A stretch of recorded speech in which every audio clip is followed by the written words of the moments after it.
قال سمعت فاطمة أنها قالت دخل علي أبي رسول الله في بعض الأيام فقال السلام عليك يا فاطمة فقلت عليك السلام. قال إني أجد في بدني ضعفا فقلت له أعوذك بالله يا أبده في من الضعف.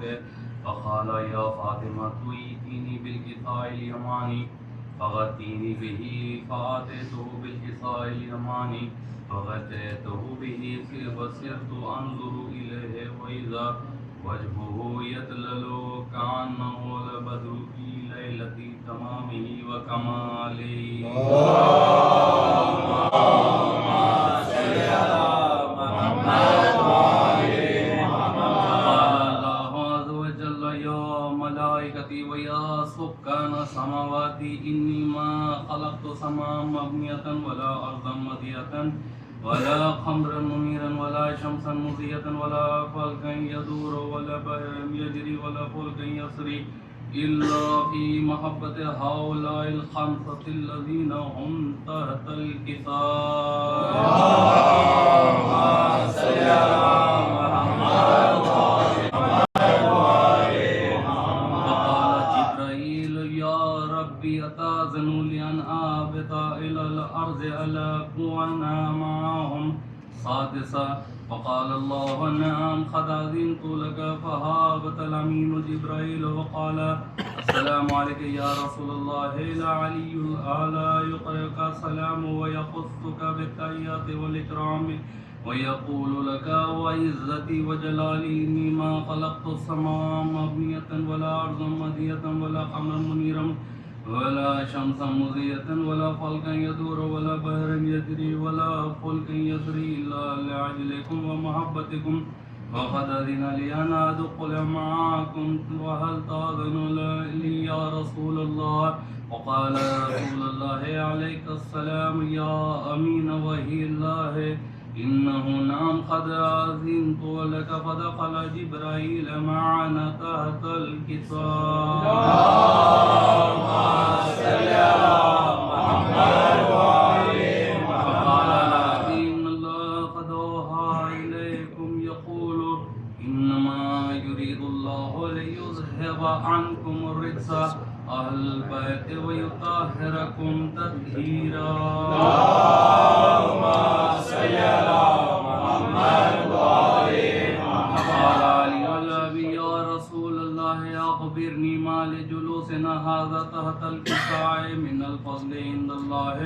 فقال النبي صلى الله عليه وآله والذي بعثني بالحق نبيا واصطفاني بالرسالة نجيا ما ذكر خبرنا هذا في محفلنا ومن محافل أهل الأرض وفيه جمع من شيعتنا ومحبنا إلا ونزلت عليهم الرحمة وحفت بهم الملائكة واستغفرت لهم إلى أن يتفرقوا. فقال علي عليه السلام إذ والله فزنا وفاض شيعتنا ورب الكعبة. فقال أبي رسول الله صلى الله عليه وآله يا علي والذي بعثني بالحق نبيا واصطفاني برسالة نجيا ما ذكر خبرنا هذا في محفلنا من محافل أهل الأرض وفيه جمع من شيعتنا ومحبين وفيهم مامون إلا وفرج الله همه ولا مغموما إلا وكشف الله غمه ولا تعرف حاجة إلا وقضى الله حاجته. وقال علي عليه السلام إذن والله فزنا وسعدنا وكذلك شيعتنا فازوا وسعدوا في الدنيا والآخرة ورب الكعبة. اللهم صل على محمد وآل محمد. اللهم صل على محمد وآل محمد. اللهم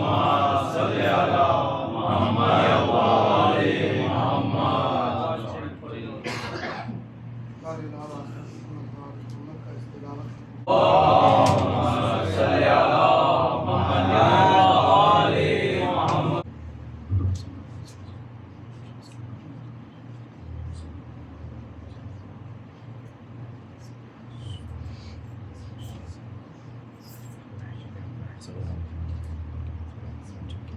بر محمد و آل محمد.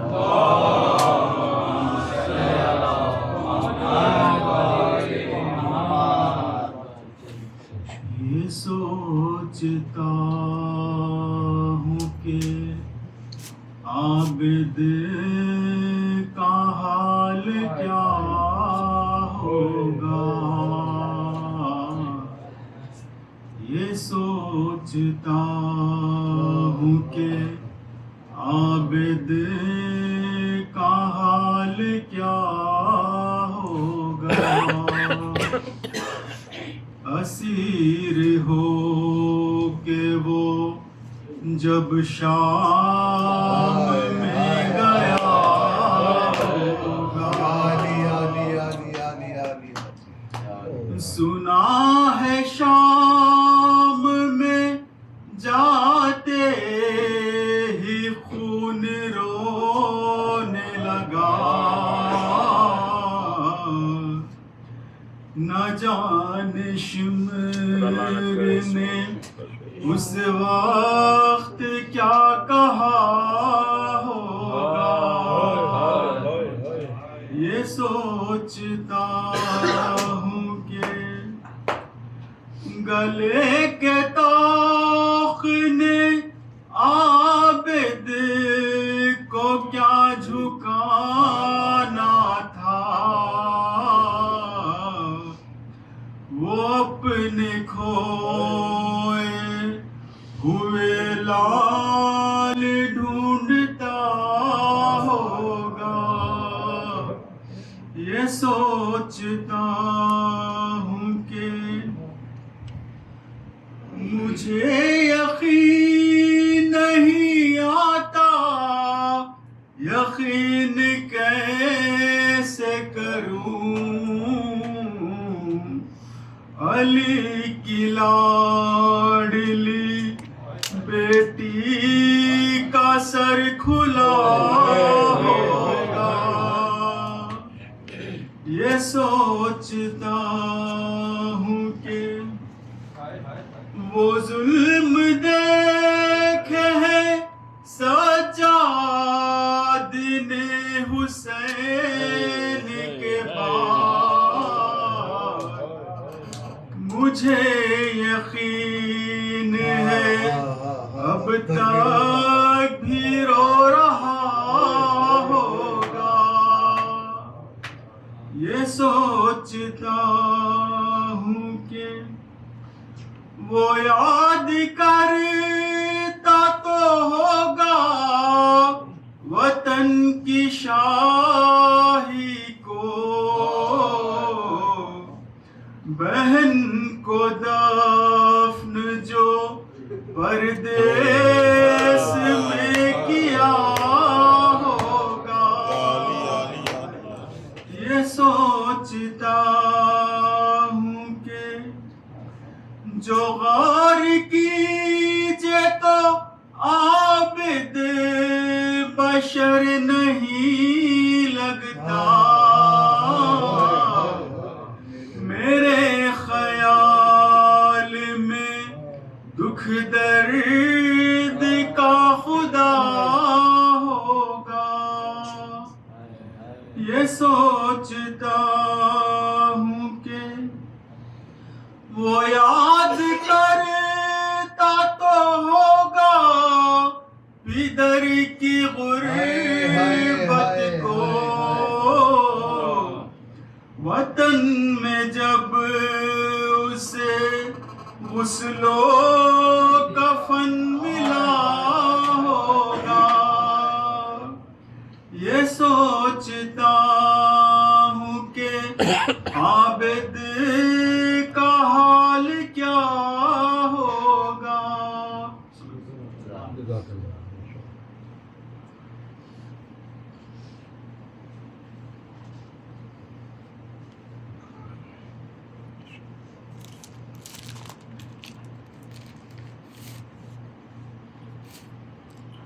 صلوات بر محمد و آل محمد. اللهم صل علی محمد و آل محمد.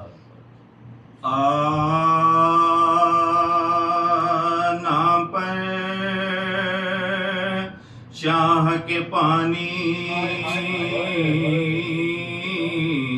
جو پلا دیتے ہیں میرے کوثر مجھے دعا میرے کوثر مجھے دعا دیتے ہیں فاطمہ کہتی ہے دنیا میں یہ آباد رہے شیخ پرسا مجھے سب شیخ پرسا مجھے سب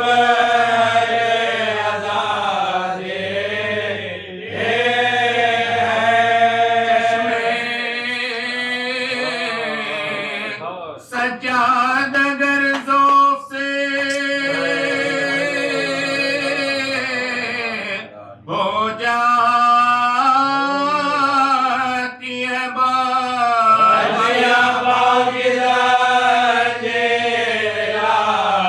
یا پاکیزہ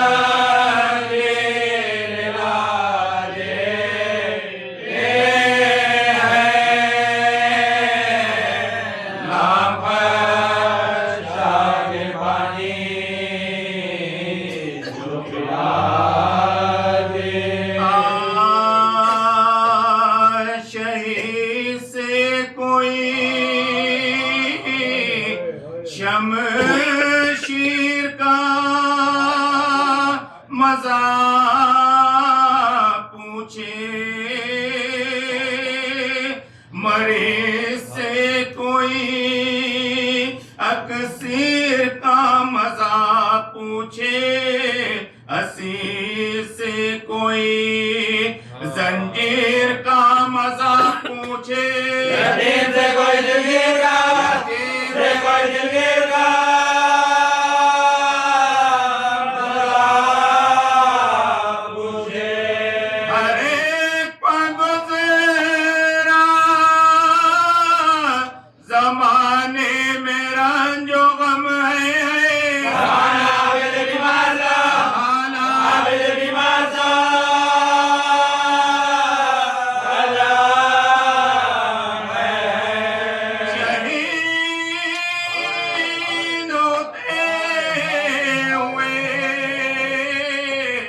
باپ کو پسر دیکھے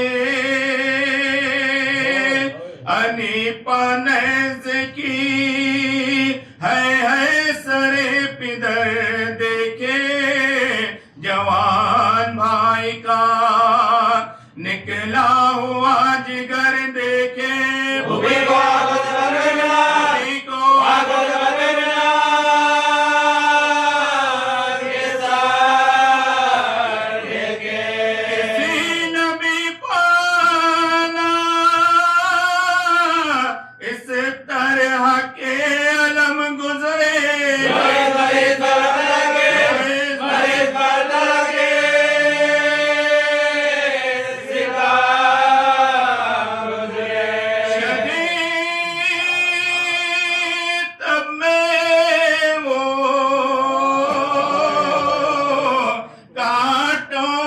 چلنا عابد کا پہن کے بیڑیاں ہر ایک قدم پگر پڑنا وہ ظلم و چور ستمگر حرام کا شور بکا وہ جسم لاغرے عابد وہ دھوپ وہ درہ سوائے شکر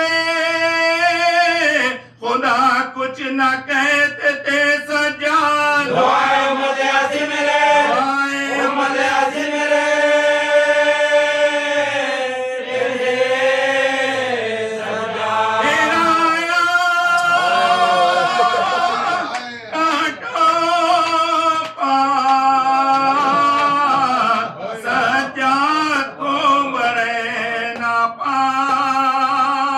نبی کے قلب کو بلوے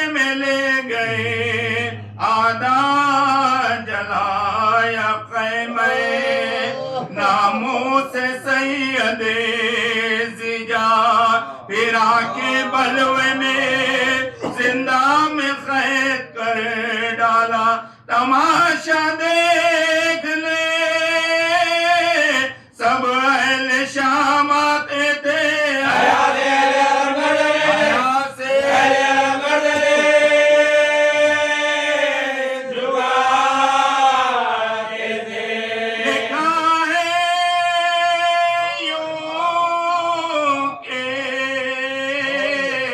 وطن آئے جب شہ والا پدر کی یاد میں ہر وقت کرتے تھے نالا نظر جو آتا تھا پانی تو روتے تھے مولا ہمیشہ آنکھوں میں پھرتا تھا دشت کر وہ بلا پدر کے بعد بھی رات ملی نابد کو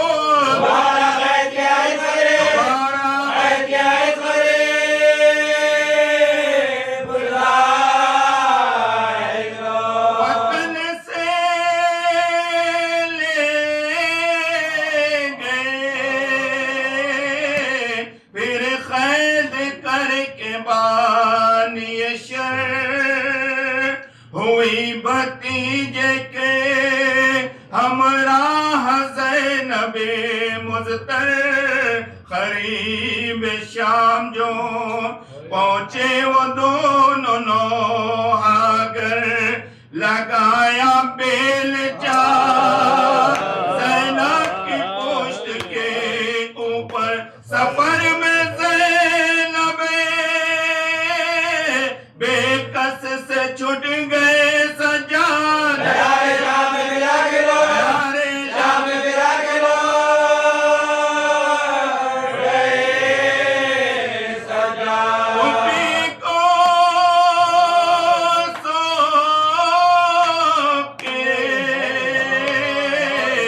جنگل میں سید والا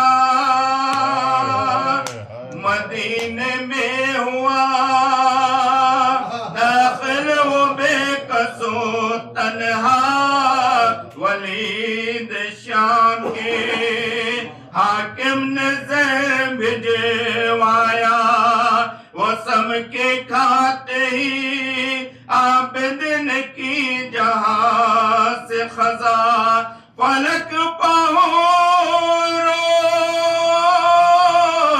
ملک عرش کو ہلانے لگے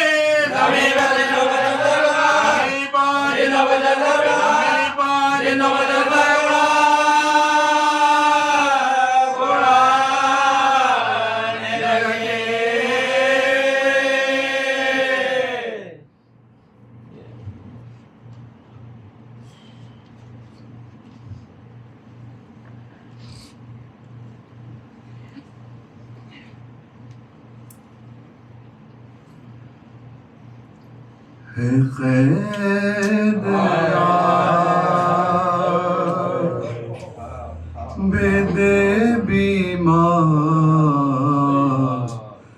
کیا قیامت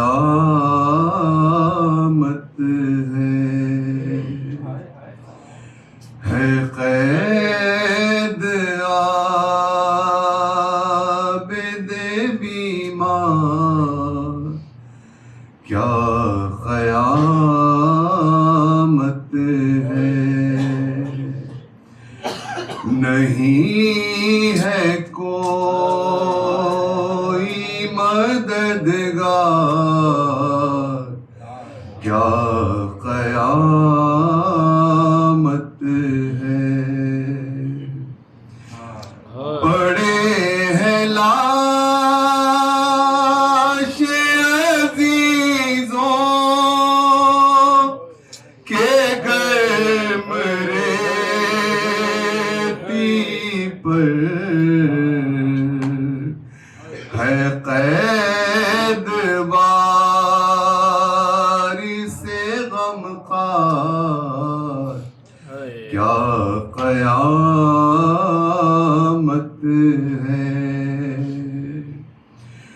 ہے دست و پائے مبارک میں بھاری زنجیریں، گلے میں طوق گرابات، کیا قیامت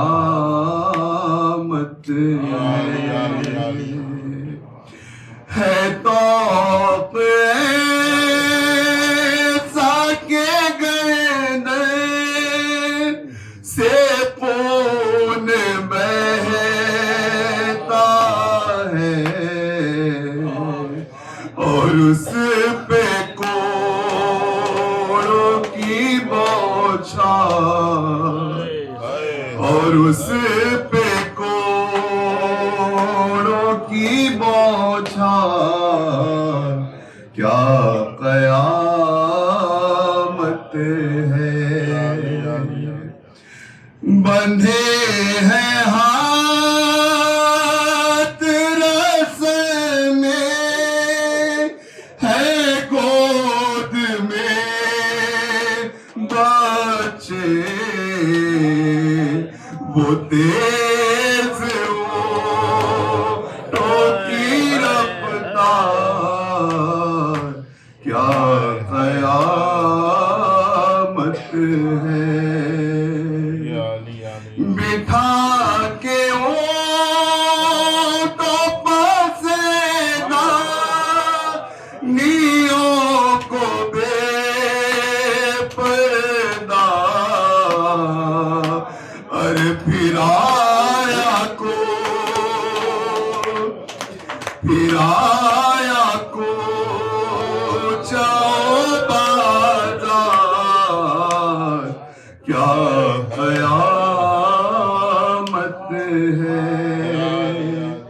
سکینہ قید میں بابا کو جب بھی روتی ہے، لئی گھراتا ہے ہر بار، کیا قیامت ہے۔ یزید بیٹھا ہے تاختے طلا پائے مظہر، کھڑے ہیں عابد بیمار، کیا قیامت ہے۔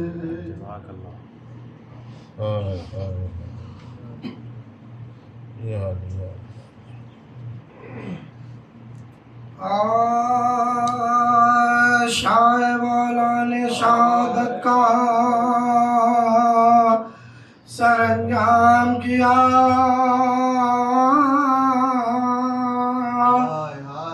سر کٹا ظلم سے حق مگر کام کیا، صبر نے عابد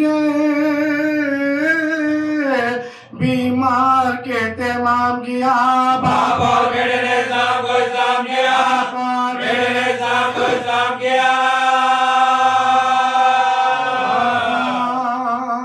طفلی کا جو شبیر وفا کرتے ہیں، آگے بڑھ جاتے صبر کا ادا کرتے ہیں، جاتے صبر کا ادا کرتے ہیں۔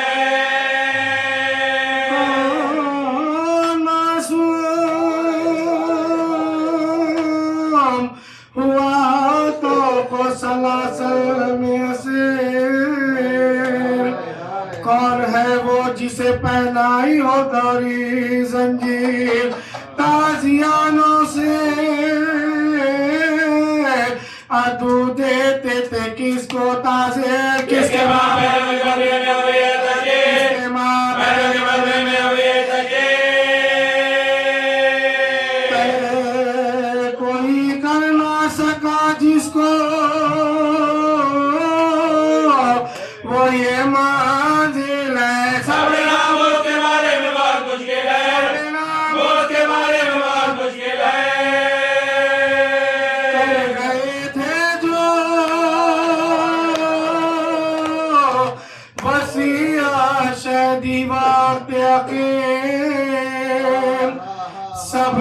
کام لیا کیجئے باد شبیر شکر کرنا جو پہنائے تمہیں باری زنجیر بدعا دینا رحمت الزین وزیر دینا رحمت الزین وزیر تم جو بگڑو گے تو خالق کا غضب آئے گا کام جو میں نے بنایا ہے بگڑ جائے گا میں نے بنایا ہے بگڑ جائے گا جان بابا کی وصیت پر جو کرتے ہیں امام ان کے قاتل سے بھی فرماتے نرمی سے کلام کاف پہنانے کو جو لاتا ہے وہ بگنجا خود بڑا دے دے گردن کو جائیں جائے نا دے دے گردن کو جائیں جائے نا تحمل سے شان وفا کہتے ہیں میرے والے نصیب اللہ کہتے ہیں میرے نصیب باقی آج بہت ظلم باقی آج بہت ظلم ساری ذرا گردہ بہت کے نصیب میں بلا بہت کے نصیب میں بلا لوگی صحیح سب جمع کچھ نہ کہا ہم سے مادر کا جگر سینے میں پھاٹے دیکھا ہری اثر کا گلا قبر میں کٹے دیکھا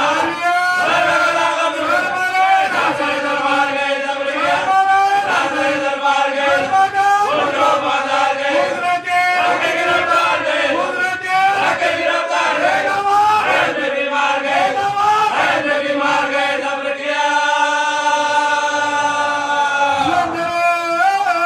بابا کی وصیت کی دکھائی تو نے خبر دولت لگینا کی بنائی تو نے دولت لگینا کی بنائی تو نے یا علی دیکھ لو پوتے کی مصیبت دیکھو غم ہو اندوہ کی تصویر صورت دیکھو شدت تب سے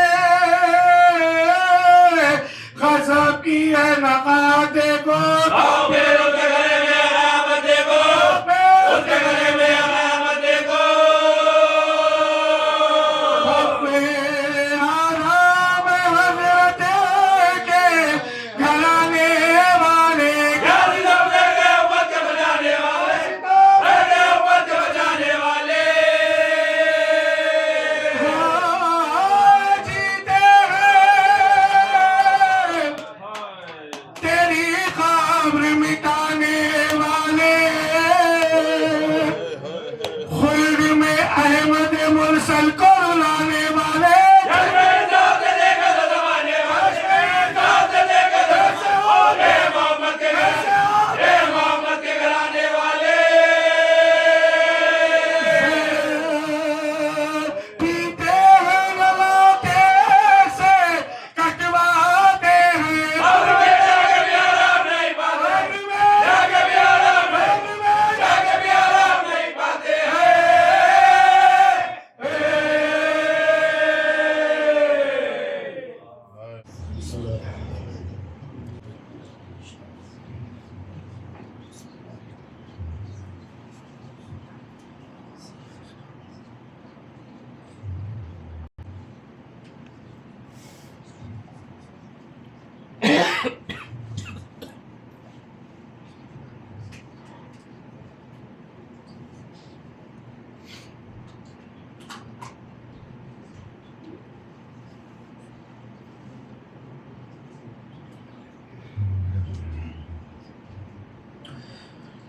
لا حول ولا قوة إلا بالله العلي العظيم.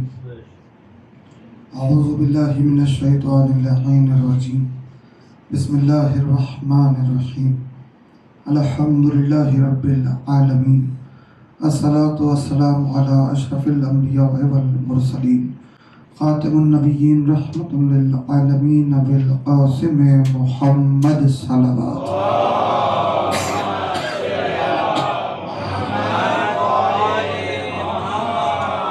الصلاة والسلام على أهل بيته الطيبين الطاهرين المعصومين المظلومين ولعنة الله على أعدائهم أجمعين. أما بعد فقد قال الله سبحانه وتعالى في محكم كتابه الكريم وقوله الحق بسم الله الرحمن الرحيم ذلك الذي يبشر الله عباده الذين آمنوا وعملوا الصالحات قل لا أسألكم عليه أجرا إلا المودة في القربى. صلوات.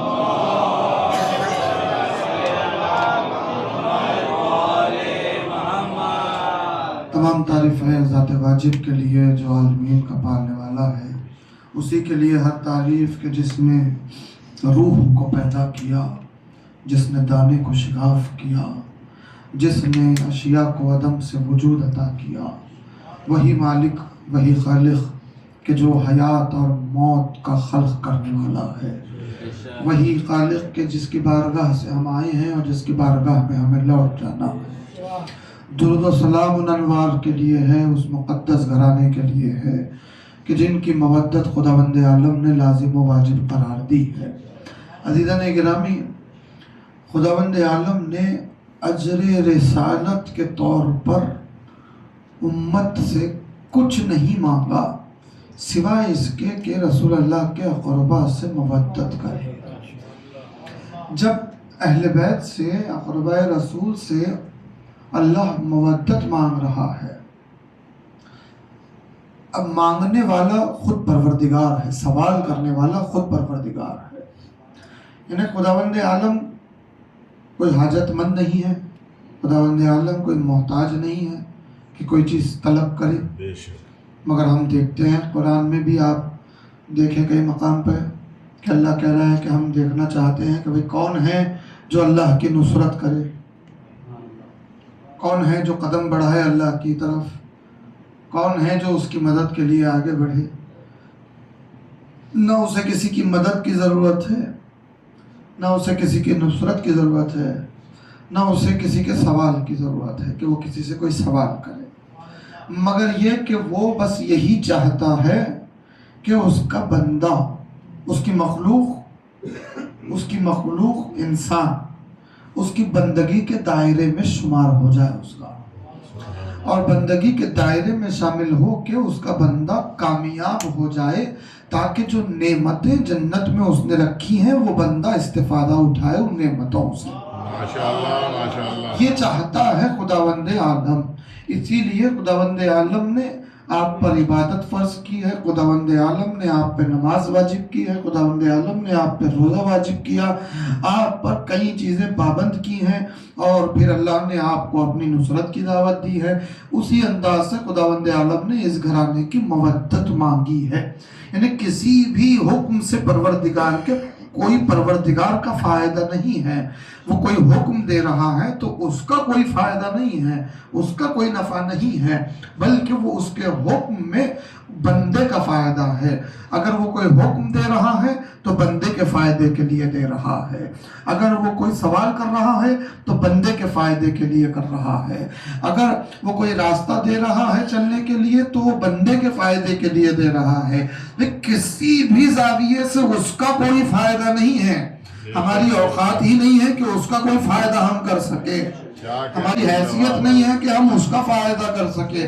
وہ تو قادر مطلق ہے، ان اللہ علی کل شیء قدیر، ہر شے پر قدرت رکھنے والی خود طاقت ہے، اسے وہ کس کا محتاج ہو سکتا ہے؟ وہ کسی کا محتاج نہیں ہے عزیزان گرامی، وہ بے نیاز ہے۔ اسی لیے تو آپ سے اقرار کروایا جا رہا ہے، قل هو اللہ احد اللہ الصمد، کہ وہ صمد ہے، وہ بے نیاز ہے، وہ کسی کا محتاج نہیں ہے، وہ مبرہ ہے چیزوں سے۔ تو عزیزان گرامی، اب پتہ چلا کہ اب بندہ سجدہ کر رہا ہے تو اپنی اپنی کامیابی کے لیے، بندہ روزہ رکھ رہا ہے تو اپنی کامیابی کے لیے، بندہ صحیح راستے کی کوشش کر رہا ہے تو اپنی کامیابی کے لیے، بندہ اس کو مان رہا ہے تو اپنی کامیابی کے لیے، یعنی کسی کی عبادت سے اس کا فائدہ نہیں ہے، بندگی کرنے والے کا فائدہ ہے، عبادت کرنے والے کا فائدہ ہے۔ اب کوئی عبادت نہ کرے تو اس کا کوئی نقصان نہیں ہوتا عزیزان گرامی، وہ بے نیاز ہے، وہ کسی کا محتاج نہیں ہے، وہ کسی کا حاجت مند نہیں ہے، وہ کل بھی بے نیاز تھا، وہ آج بھی بے نیاز ہے، وہ کل بھی بے نیاز رہے گا۔ عزیزان گرامی یہی بات ہم کو سمجھنا ہے کہ ہم کو جس کی مودت واجب کی گئی ہے، جن کی مودت اللہ نے مانگی ہے، اس گھرانے کو بھی اللہ نے بے نیاز بنایا ہے، یعنی جو دنیا میں اللہ کو پہچانوانے کے لیے آئے ہیں وہ بھی محتاج نہیں ہے، وہ بھی بے نیاز ہے۔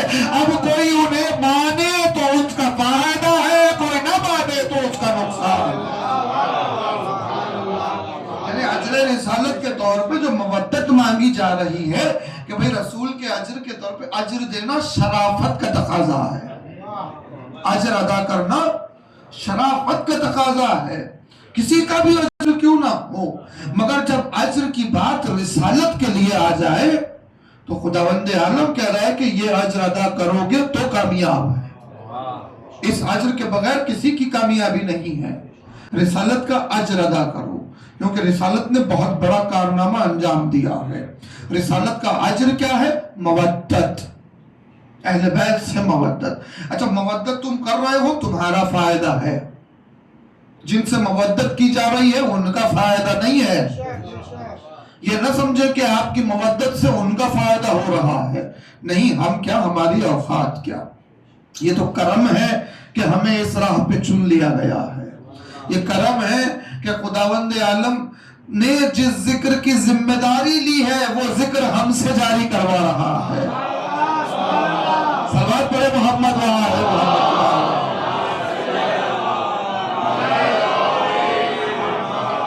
ورنہ جن کا ذکر اللہ کو پسند ہے، جن کے ذکر کو قرآن میں سرشار کیا ہے اللہ نے، جن کے ذکر سے قرآن منور ہے، اس ذکر کو بھی اللہ نے صمد بنایا ہے۔ جملے پہ آپ نے غور نہیں کیا، میں تھوڑا سا واضح کر دوں، وہ ذکر بھی اللہ نے صمد بنایا ہے، ان کے ذکر کو بھی اللہ نے بے نیاز بنا دیا ہے، ان کے ذکر کو بھی اللہ نے کسی کا محتاج قرار نہیں دیا ہے۔ اب کسی میں طاقت گویائی ہے، اگر کسی میں طاقت گویائی کے ساتھ بولنے کا فن ہے، اگر کسی کو زبان کی ادائیگی آ رہی ہے، اگر کوئی ذکر کرنا جانتا ہے تو وہ شکر کے سجدے ادا کرے کہ اللہ نے اتنی بڑی نعمت سے نوازا ہے۔ یہ ذکر کرنا خدا کی بارگاہ میں عاجزی کا مقام ہے، تکبر کا مقام نہیں ہے۔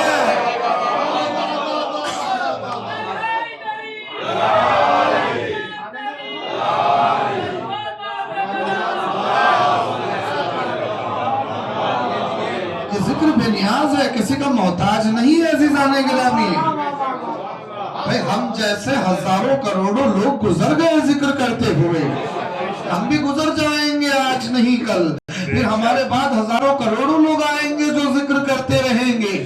ذکر باقی رکھنے کی ذمہ داری پروردگار کی ہے، ہماری نہیں ہے۔ یاد رکھیے ذکر کی بقا کی ذمہ داری ہماری نہیں ہے، ہمارا تو شرف ہے کہ ہم ذکر کر رہے ہیں، ہمارا شرف ہے کہ ہم ذکر سن رہے ہیں، ذکر کر رہے ہیں، ورنہ اس ذکر کو دوام، اس ذکر کی جاودانی، اس ذکر کی بقا ہم جیسوں سے نہیں ہے۔ یہ تو اس ذکر کا صدقہ ہے کہ ہم جیسوں کو سوسائٹی میں عزت دار بنا دیا ہے۔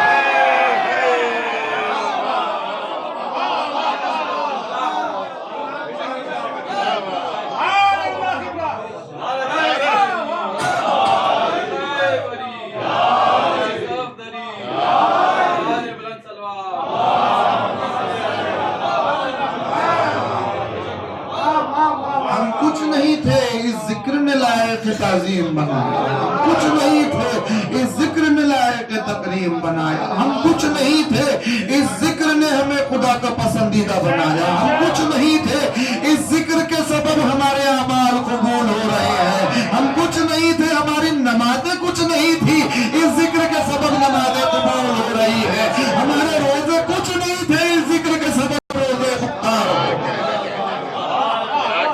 نعرہ حیدری حیدری حیدری نعرہ صلوات.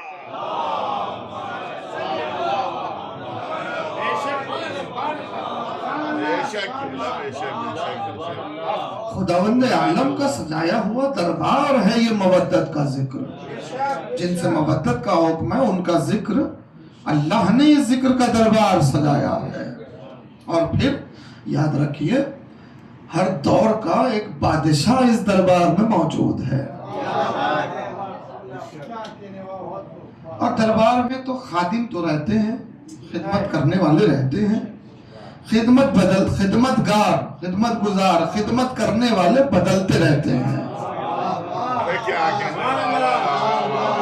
بادشاہ وہی رہتا ہے. ذکر جاری ہے, اللہ کا بنایا ہوا دربار ہے, بادشاہ وقت کا امام ہے.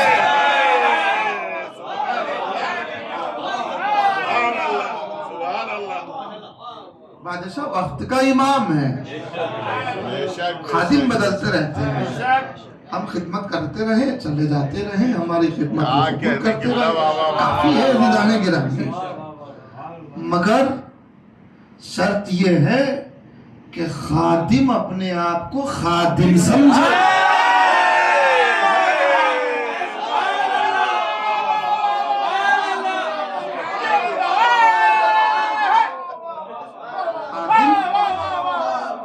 خادم اپنے آپ کو بادشاہ سمجھنے کی غلطی نہ کرے. جس دن کو خادم اپنے آپ کو بادشاہ سمجھنے کی گستاخی کرے گا, اسی دن اس کے فنا ہونے کی شروعات ہے.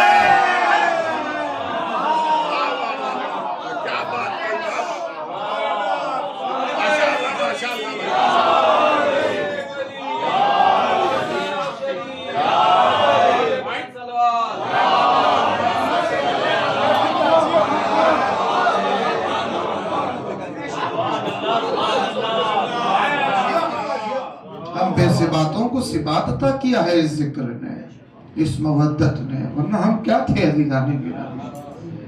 یاد رکھیے یہ ذکر کی ذمہ داری خدا نے لی ہے, اس کی بقا اس کے اختیار میں ہے. ہمارے سبب یہ ذکر باقی نہیں ہے. ہمیں شرف مل رہا ہے کہ ہم یہ ذکر کا اہتمام کر رہے ہیں. یہ ہمارے لیے شرف ہے کہ ہم ذکر کی خدمت کے لیے معمور کیے گئے ہیں. یہی سب سے بڑا شرف ہے کہ ہم ذکر میں شامل ہو رہے ہیں. یہی سب سے بڑا شرف ہے کہ ہم ذکر کی مجلس کے فرش پر بیٹھنے کے لائق ہو گئے ہیں.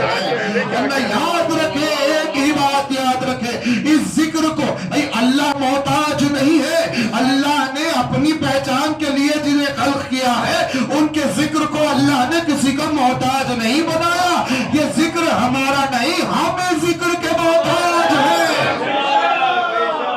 ہم اس ذکر کے محتاج. بس دعا یہ کریں کہ جن کا ذکر ہم کو ملا ہے خداوند عالم ان کی معرفت ہم کو عطا کر دے.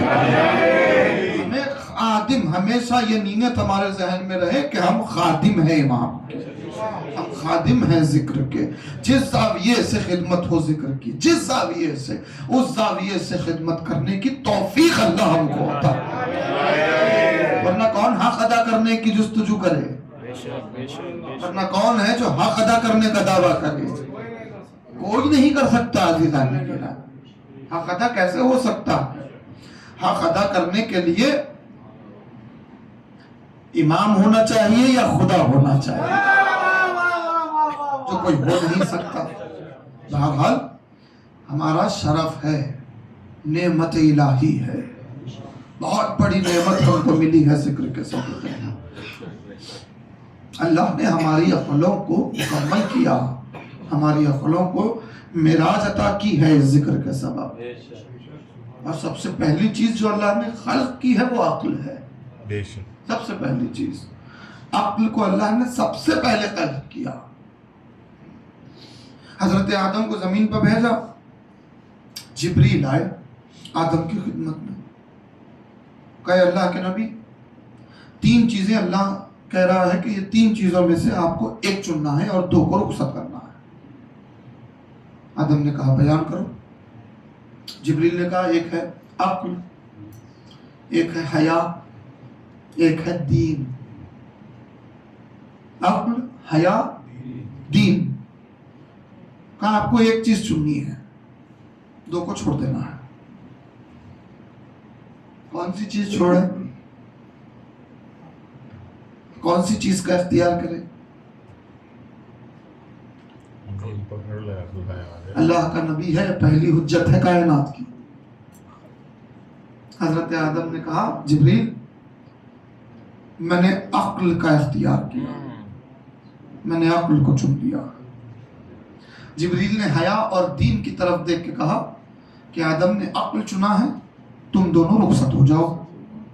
تو حیا اور دین نے جبریل کو جواب دیا کہ اے جبریل یہ اللہ کا ہم کو حکم ہے کہ جہاں عقل رہے ہم وہاں موجود رہیں، جہاں عقل ہو ہم وہاں موجود ہیں۔ یعنی حیا اور دین کا تعلق عقل سے ہے، عقل سے۔ حیا اور دین کس کے پاس ہے؟ یعنی جو بے دین ہے، جو بے حیا ہے، اس کا مطلب یہ ہے کہ وہ بے عقل ہے، وہ کفران نعمت کر رہا ہے۔ عقل مند کون ہے؟ وہی عقل مند ہے جس کے پاس حیا ہے، جس کے پاس دین ہے، وہی عقل مند ہے خدا کی نگاہ ہو۔ اور عقل کو خداوند عالم نے بلند مقام پر رکھا ہے، بلند مقام پر، کیونکہ ہے ہی وہ بلند۔ اب مسئلہ یہ ہے کہ اللہ نے جو عقل کو خلق کیا، تو روایت یہ ہے کہ عقل میں سے 100 حصوں میں سے، 100 حصوں میں سے ایک حصہ اللہ نے زمین میں بانٹا ہے، اہل زمین میں۔ عقل سے ایک حصہ روئے زمین پہ بانٹا گیا، بنی آدم میں انسان کو جو دیا گیا وہ ایک میں سے دیا جا رہا ہے، ایک حصے میں سے۔ سوچئے اس ایک حصے کا مقام کیا ہے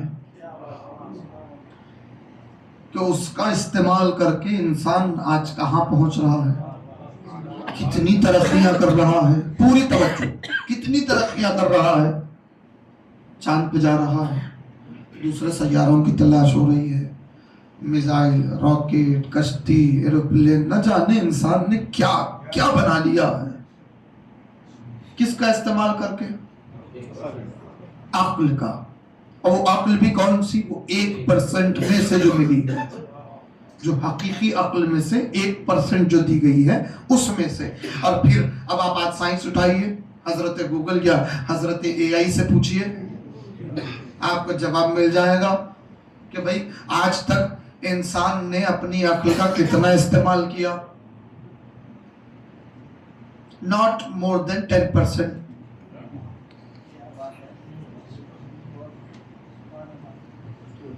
وہ ایک حصہ جو پوری دنیا میں بانٹا گیا عقل کا، اس میں سے بھی جو مجھے دی گئی ہے عقل، اس عقل کا میں نے وہ جو مجھے دی گئی ہے، اب میرے لیے تو وہ 100% ہے نا، اس میں سے بھی 10 سے 12% انسان استعمال کر چکا ہے، اس سے آگے نہیں بڑھ پایا۔ یہ سائنس کی ریسرچ ہے، 10-12% سے آگے بڑھ ہی نہیں پایا انسان۔ اب وہ جب کھلتی جائے گی ذہن، عقل کھلتی جائے گی اور آگے منزل بڑھے انسان کی، تو خدا جانے کیا کچھ بنا لے انسان۔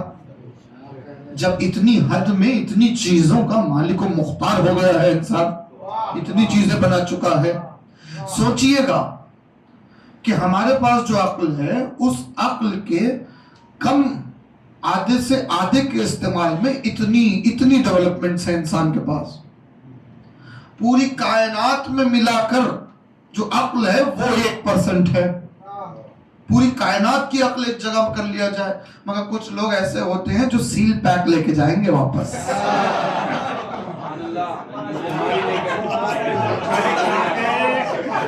سلوات پڑھے محمد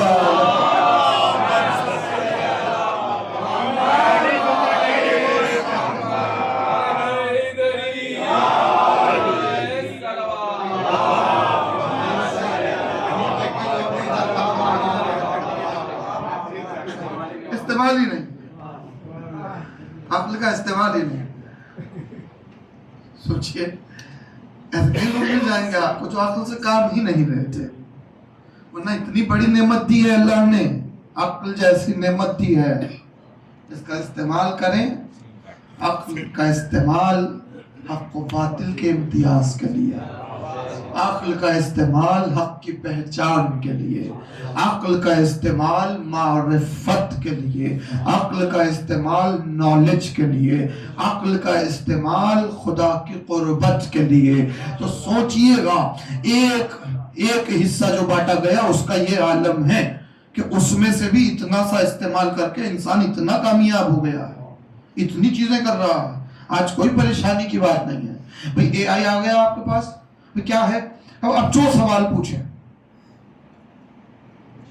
کچھ بھی پوچھیں آپ، وہ ڈیٹا آپ کو دے دے گا، اس کے متعلق جوابات آپ کو فراہم کر دے گا. کوئی کسی بھی قسم کا آپ اس میں سوال ڈالیں. یہ کس کا بنایا ہوا ہے؟ انسان کا. اس انسان کا جس کے پاس آدھے سے آدھی کا بھی استعمال نہیں ہوا عقل کا، اس انسان نے یہ بنا دیا ہے. کیا آپ کوئی بھی سوال پوچھے وہ آپ کو پوری دنیا کا انالیسس کر کے ڈاٹا جواب دے دے گا. مکمل عقل میں سے ایک حصہ جو بانٹا گیا اس میں سے یہ عالم ہے. امام فرماتے ہیں اللہ نے 99 ہم کو دیے. خود ہمارے رسول کا ایک لقب ہے عقل.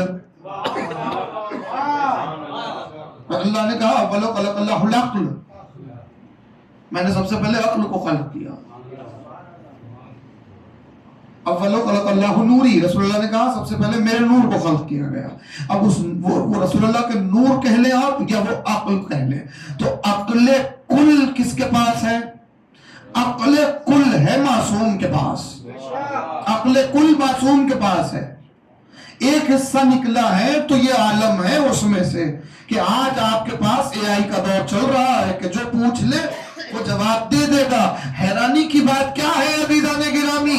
ایک حصے کا عالم یہ ہے کہ استعمال کر کے ایسی چیز بنا لو کہ جو پوچھو جواب دے لو. جو عقل کل ہے وہ دعویٰ کر سکتا ہے سلونی سلونی.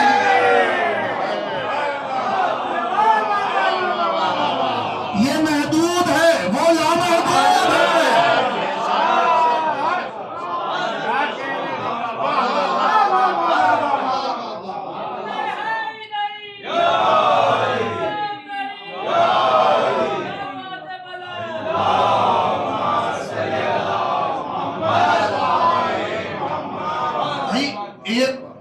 عقل کے استعمال سے انسان اتنی کرامتیں آپ کو دکھا رہا ہے تو سوچئے عقل کل اگر سورج پلٹانے لگے، عقل کل اگر مردے کو زندہ کر دے تو حیرت کی بات نہیں ہے. اب یاد رکھیں عزیزان گرامی، میں اصل منزل پہ آ گیا. حدیث قصہ پڑھی گئی، ایک لفظ پہ مجھے بات کرنی ہے. وہ لفظ ہے ضعف. ضعف کا مطلب ناتوانی، بخار، کمزوری، جو بھی آپ کہیں، ضعف، بیماری، ضعف. حالانکہ ضعف جو ہے اگر وہ بخار کی شکل میں ہو تو بیماری نہیں ہے، کیونکہ بخار بیماری نہیں ہے.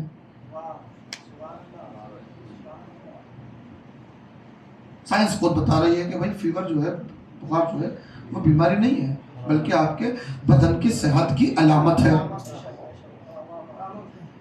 بدن کی صحت کی علامت ہے. جب میرا آپ کا بخار بیماری نہیں ہے،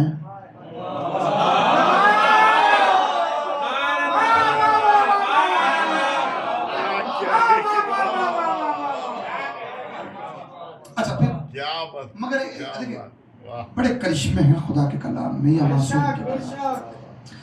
ہمیں جب ضعف ہوتا ہے تو ہمارا ضعف عقل تک پہنچ جاتا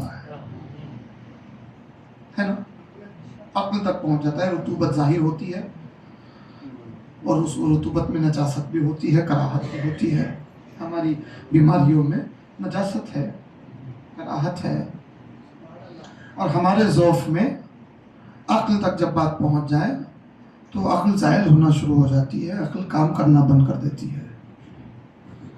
ضعف ہمارا یہ ہوتا ہے. ٹھیک ہے. معصوم کے لیے یہ ممکن ہی نہیں ہے. پہلے تو ضعف تب کے معنی میں، وہاں پر بخار کے معنی میں، تب کے معنی میں جو بیماری نہیں ہے، پہلی بات. دوسری بات کہ وہاں کا تب، وہاں کا ضعف عقل تک نہیں پہنچتا. آپ نے حدیث قصہ پڑھی، روز پڑھ رہے ہیں، ہزاروں کرشمے ہیں حدیث قصہ میں، ہزاروں جلوے ہیں حدیث قصہ میں، ہزاروں راز ہیں حدیث قصہ میں، کہ آپ سمجھتے جائیں، سنتے جائیں، آپ کی معرفت بڑھتی چلی جائے. قیامت ہے حدیث قصہ. ابھی آپ نے حدیث قصہ سنی کہ بھئی واقعہ شروع ہو رہا ہے. عن جابر بن عبداللہ انصاری، جابر سے روایت ہے کہ شہزادی کونین نے بیان کیا کہ ایک دن ایسا آیا کہ رسول اللہ گھر میں داخل ہوئے. رسول اللہ نے سلام کیا، شہزادی نے جواب سلام دیا. اس کے بعد رسول اللہ نے کہا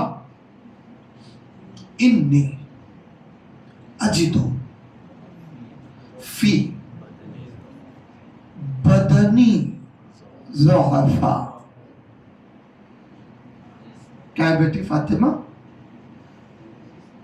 میں کہہ دیتے کہ مجھے ضعف ہو رہا ہے، مجھے ضعف ہو رہا ہے، چادر لاؤ، مجھے ضعف ہو رہا ہے. نہیں، انی اجدو فی بدنی ضعفا، کہ میرے بدن کو ضعف ہو رہا ہے.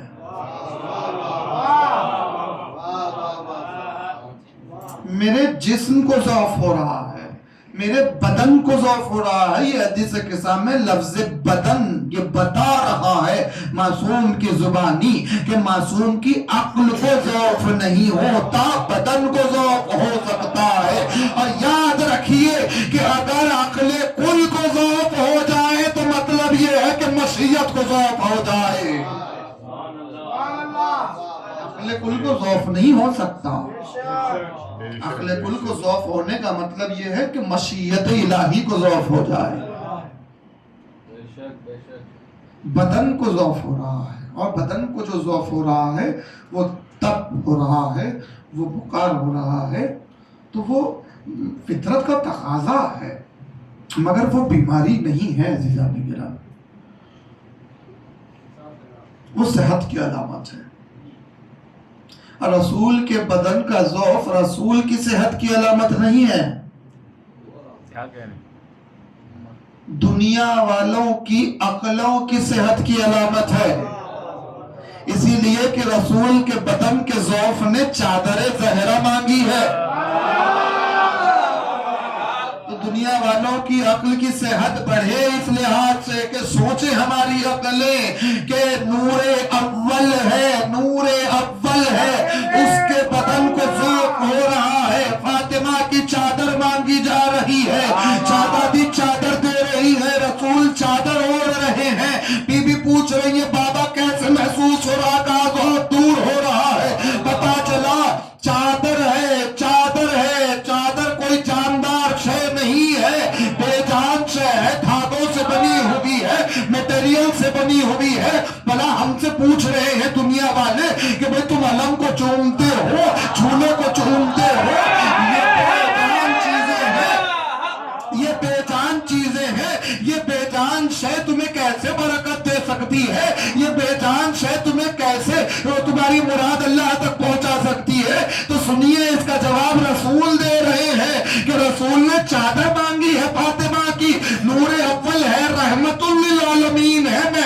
الہی ہے، مگر چادر زہرا اوڑھ کے اپنا ذوق دور کر رہے ہیں. تو رسول بتا رہے ہیں کہ یہ نہ دیکھو کہ شے کس چیز کی بنی ہے، یہ دیکھو کہ کس سے منسوب ہے.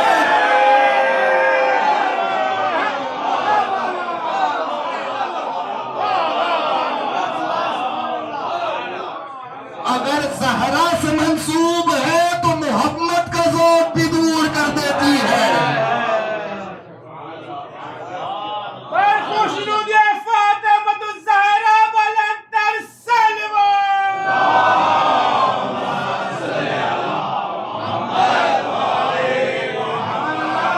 بہرحال بدن کو ذوق ہو رہا ہے، عقل کو نہیں ہو سکتا ذوق. معصوم کی عقل کو ذوق ہو گیا تو سمجھ لو کائنات اللہ کے ارادوں کو ذوق ہو گیا ہے.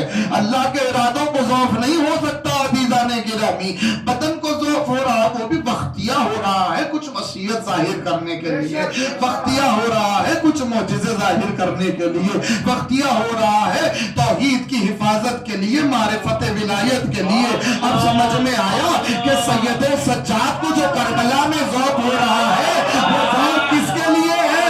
ذرا سمجھو. بیمار کربلا ضرور ہے، مگر بیمار کہنے کا مطلب یہ نہیں ہے کہ سجاد اصل میں بیمار ہے، نہیں ہے. سجاد کے بدن کو ذوق وہی ذوق ہے جو رسول کا ہے.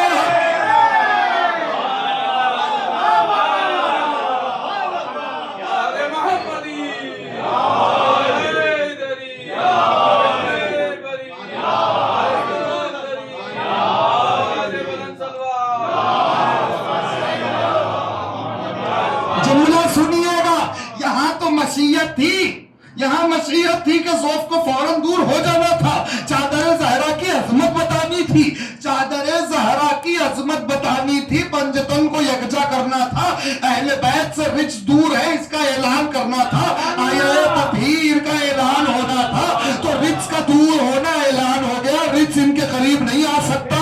دنیا کی بیماریاں اور ہیں جو رچ سے بھری ہوئی ہے، یہ اہل بیت ہے، ان کے پاس نجاست نہیں آ سکتی، ان کے پاس رچ نہیں آ سکتی. یعنی ان کا ذوق بھی ہے تو تطہیر والا ذوق ہے، ان کا ذوق بھی ہے تو پاکیزہ ذوق ہے. اور میرا آپ کا ذوق میرے آپ کے بدن کو صحت دینے کے لیے ہے، معصوم کا ذوق اسلام کو صحت دینے کے لیے ہے. جملہ عرض کر رہا ہوں، اب خطابت کا جملہ سنیے گا. وہاں تو مسیحت تھی، چادر زہرا معاملی رسول اللہ میں ذوق دور ہو گیا. اگر یہاں مسیحت نہ ہوتی، اگر کچھ اور انتظار کرنا نہ ہوتا، اگر ذوق کو تھوڑا سا طول دینا نہ ہوتا، تو یقیناً اگر سجاد زینب کی چادر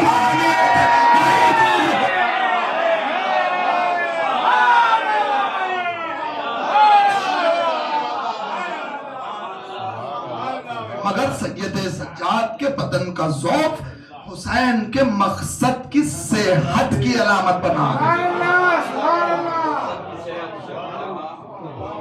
ذوق سید سجاد صحت مقصد حسین ہے. رکھیے جملہ ذہن میں، امام حسین کے مقصد کو صحت کس نے عطا کی ہے؟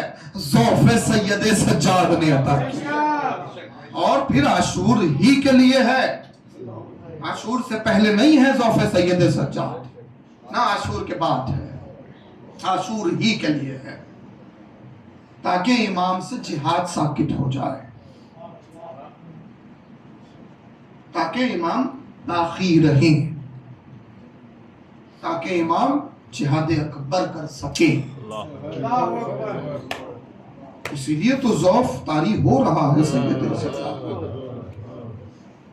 یہ اور بات ہے کہ ذوق کے عالم میں عیادت ہوتی ہے، نہ کہ بستر کھینچا جاتا ہے.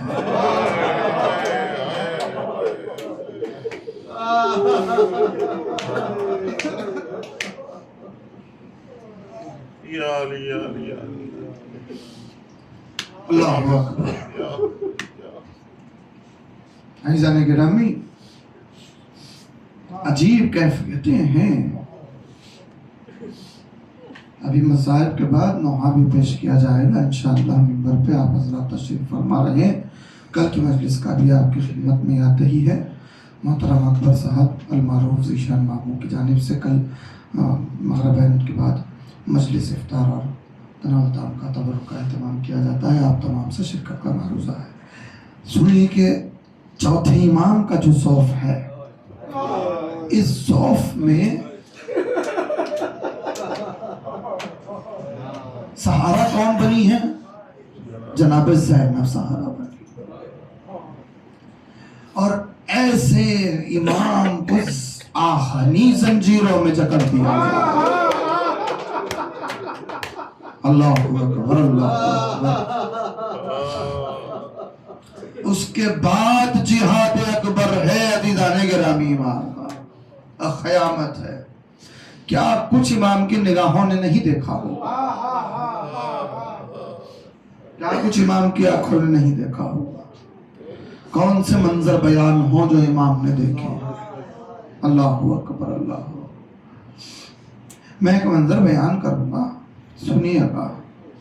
ابھی آپ نے مولا کائنات کا ماتم کیا، مولا کے جنازے کا ذکر آپ نے سنا کہ کوفے کی گلیوں میں بڑی شان سے اٹھا علی کا جنازہ. والیہ کی صداؤں کے درمیان علی کا جنازہ کوفے کی گلیوں سے جا رہا ہے. چاروں طرف رونے کا شور بلند ہے. علی کا جنازہ جا رہا. 20 سال میں وقت نے کروٹ لے لی. 20 سال بعد انہی گلیوں میں عجیب ستم دیکھے گئے.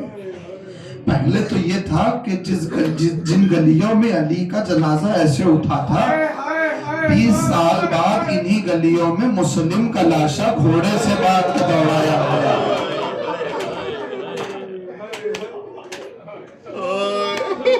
جب جنازہ لے جایا جانے لگا تو خدا سب کو زیارت نصیب کرے.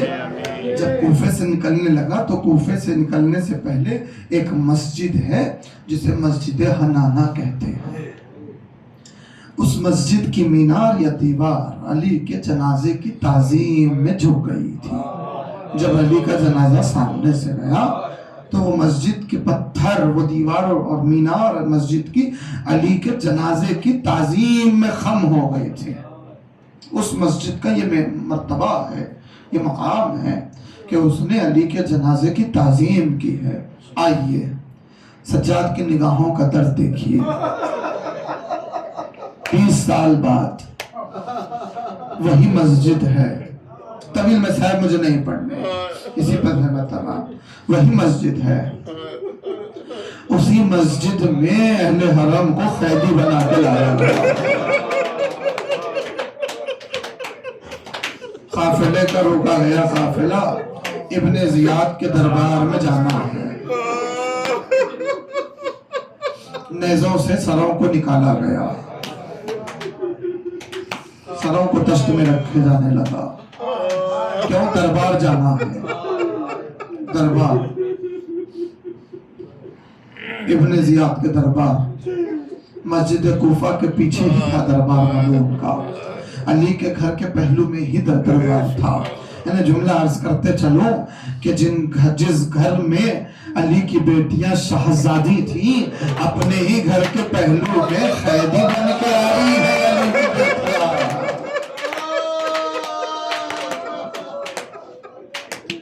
بہرحال ابن زیاد کے دربار میں سروں کو پیش کرنا تھا.